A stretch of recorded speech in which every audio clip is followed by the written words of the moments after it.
ataupun dua pendapat. Yaitu yang pertama adalah pahlawan, pengertian pertama adalah orang yang berjuang ataupun bekerja keras demi mendapatkan satu visi terakhir mereka, yaitu menegakkan kebenaran. Adapun pendapat yang lain adalah pahlawan itu terbagi menjadi dua bagian. Yang pertama pahala, yang kedua adalah wan.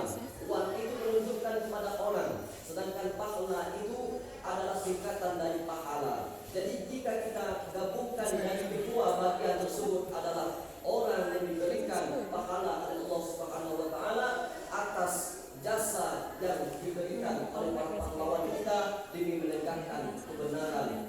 Alhamdulillah tentunya niatnya untuk Tuhan yang Maha Esa. Kalau kita berbicara tentang pahlawan, maka tak terluput dari satu suri teladan ataupun hikmah yang dapat kita ambil dari jiwa-jiwa para pahlawan kita yang dahulu. Dan itu yang pertama adalah kita harus menanamkan sikap semangat di dalam kehidupan kita. Kita tidak mungkin bisa merdeka, kita tidak mungkin bisa mempertahankan negara kesatuan Republik Indonesia ini kalau tidak ada dengan semangat, kalau tidak ada dengan keinginan yang sangat tinggi sekali.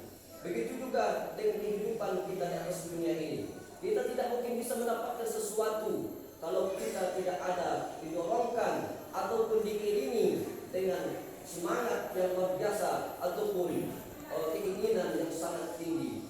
Kalau kita melihat dengan pandangan kita mendengar dengan pendengaran kita bahwa pahlawan dahulu merdeka itu karena satu senjata yang sangat sederhana sekali, yaitu ketika itu diambilnya bambu kemudian diguntingnya ujungnya. Itulah yang menjadi senjata para pahlawan kita di dalam melawan para penjajah yang menyerang negara kesatuan Republik Indonesia ini. Dan kemudian kalau kita menurut logika kita tidak mungkin menang.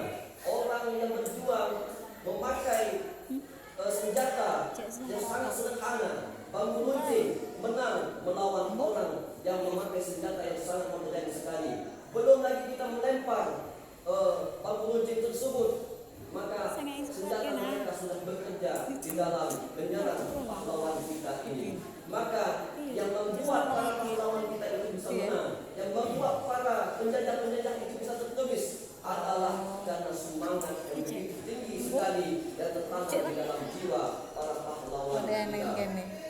Maka bukan dengan itu saja, yang lebih menariknya adalah kita menang bukan karena semangat saja, kita menang bukan karena keinginan yang sangat tinggi saja, tetapi kita menang dengan satu kalimat yang sangat mulia.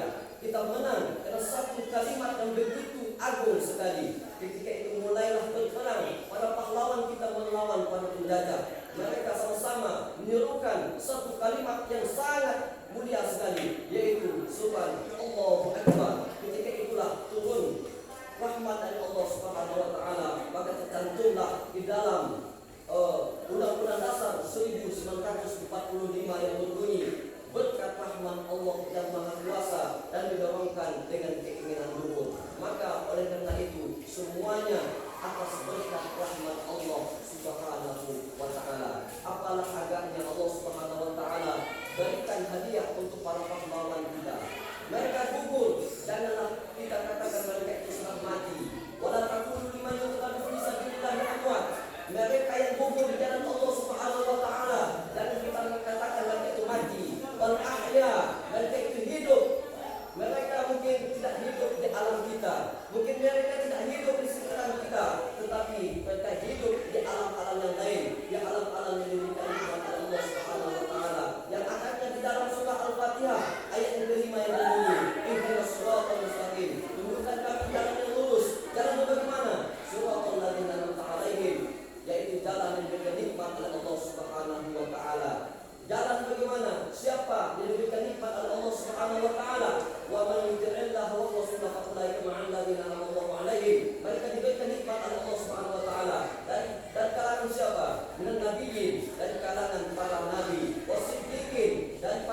berjuang di dalam Allah Subhanahu wa taala dan gugur, dan itulah yang dinamakan dengan mati syahid.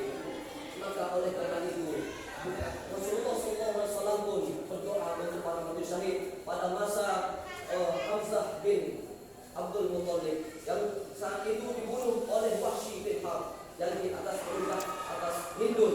Ketika itulah Hamzah bin Abdul Muttalib gugur, dan ketika itu Rasulullah SAW berdoa untuk orang-orang yang gugur di jalan Allah Subhanahu wa taala. Jadi Rasulullah pun berdoa untuk para syuhada yang telah